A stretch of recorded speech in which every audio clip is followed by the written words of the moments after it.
Hello, we're talking about scary video games that scared us. You're listening to the Resident Evil 2 remake save room theme, extended version, 1 hour.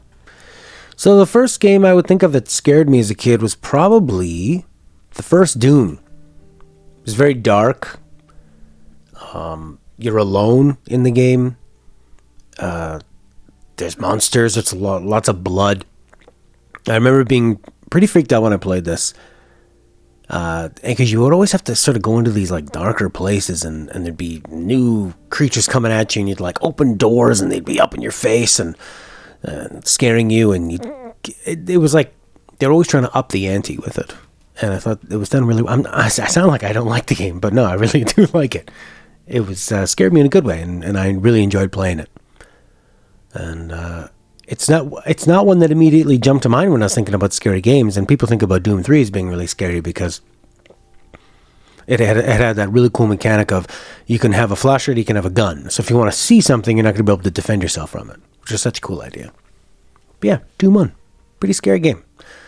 The next game that really scared me was Resident Evil 1, the director's cut. I remember driving to a guy's house and trading him one of my games, and I really want a Final Fantasy VII, and he had, by the time I drove over there, he's like, nah, I don't want to give you that. It's, the one you're giving me is not worth that much, so I was stuck with Resident Evil Director's Cut, which at the time I was really pissed off about. I was really disappointed in, but I'm glad that I had it and got to play it. I still would have much rather played Final Fantasy VII, but there's plenty of time for that later in life.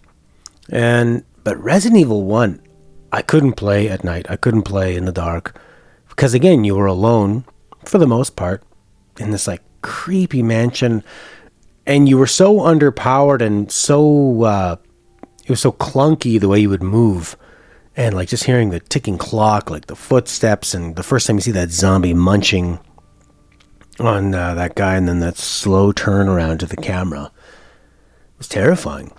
And that game as well, you never knew what to expect. All of a sudden there'd be like things in the mirror, or like dogs bursting through the glass window when you're walking down that hallway, or when you try to open the door to get out, dogs come at you.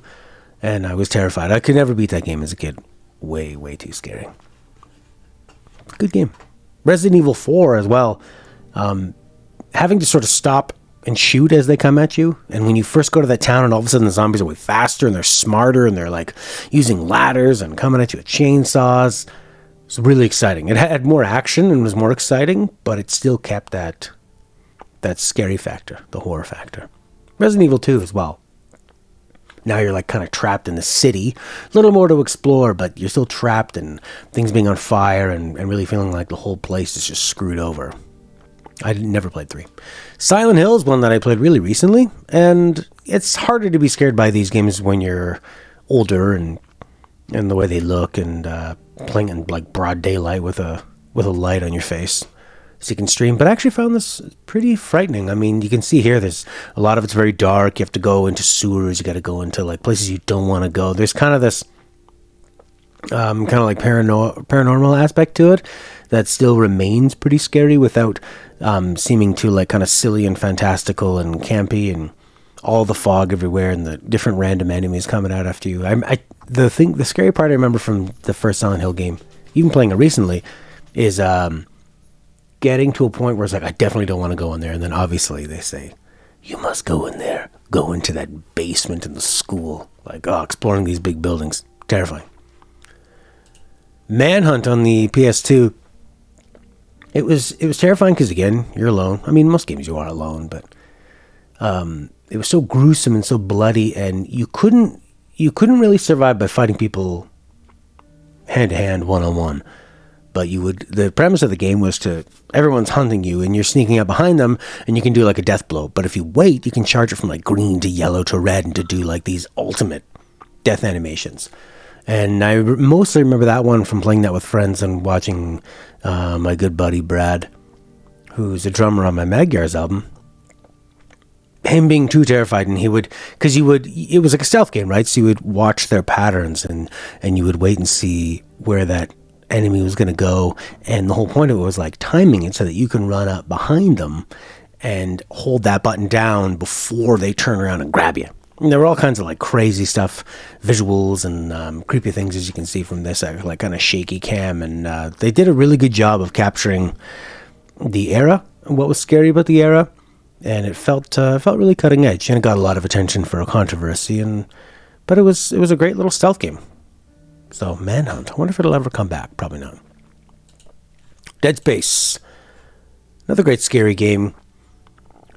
It was nice because what I remember about this game isn't scary. It's that it didn't need to have a lot of stupid UI on the screen. You would have you could stomp on the ground and it would show you where you're going to go. But I think stomping enemies when they get really close is pretty freaky. The way the enemies were sort of these like disfigured, kind of like stretched out deformities was pretty nice. Being alone in a station where you didn't really feel that powerful. You were an engineer, you weren't a soldier. You weren't just picking up like crazy shotguns and weapons, at least in the beginning of it. But yeah, I remember being scared in the beginning anyway. More of an honorable mention for this one. PT. This one actually did freak me out.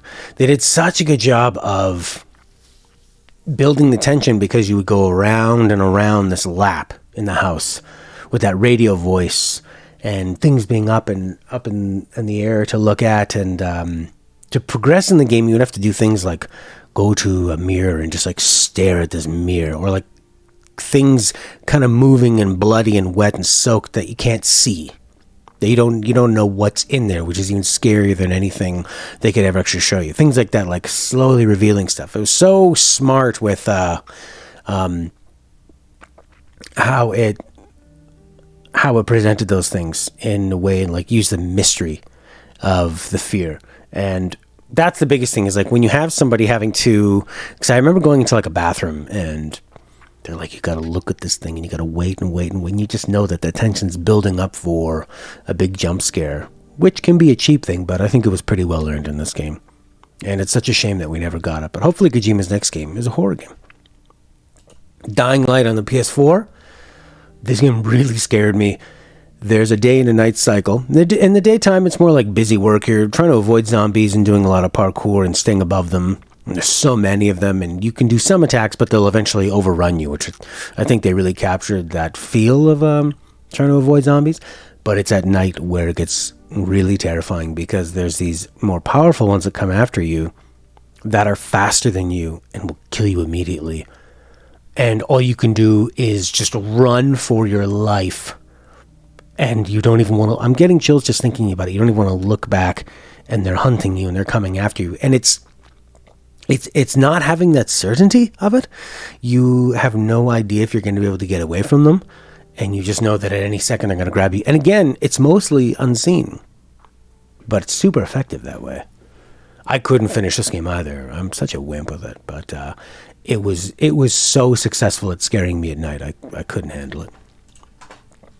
Stories Untold. Here's a scary game I finished. This game I've talked about a lot for people that watch this channel. And it's so good at building tension, stretching out tension, and it never resorts to a stupid jump scare. And I had chills and goosebumps so many times playing this game, and it was fun too. It was like really fun puzzles and like point and click kind of throwback stuff. But they did a lot with audio, and they did a lot with upping the stakes, and you having to be the person that is doing that next step. And not really knowing what's coming. It's kind of like going closer to a box and then like slowly opening a box. And the unknown factor of that, and the build up and the tension of it. And there's like 4 distinct episodes in this game, and they all play quite differently. And there are some really cool stories involved in it. It's a really well told. I mean, this one here in the first episode is all, it's like a text adventure. And there's other ones where you're actually moving around too. And it's probably kind of a predictable story near the end, but I still loved it. And I will play it again. Maybe for this Halloween? I don't know. If you're watching this in the future, who cares? Would it be effective to play it again? I don't know. I might have to try it and see. Firewatch is a game that I love, and I love the story. And there were moments in that where all of a sudden the story changes and becomes kind of spooky. And again, there's that element of when you have to be the one to progress. It's not like a movie. A movie is just going to have the momentum and going to keep going, which can be scary too. But in a game where you have to be the one to press that joystick forward, press the button, bring your avatar that you're identifying with into that mix, and confront whatever Jack in the Box is going to come out at you. But those are the best ones I could think of in my whole life. So, are there any that you find interesting? What are your top scary games? Five Nights at Freddy's, Soma, Amnesia. I don't know. Let me know. Bye bye.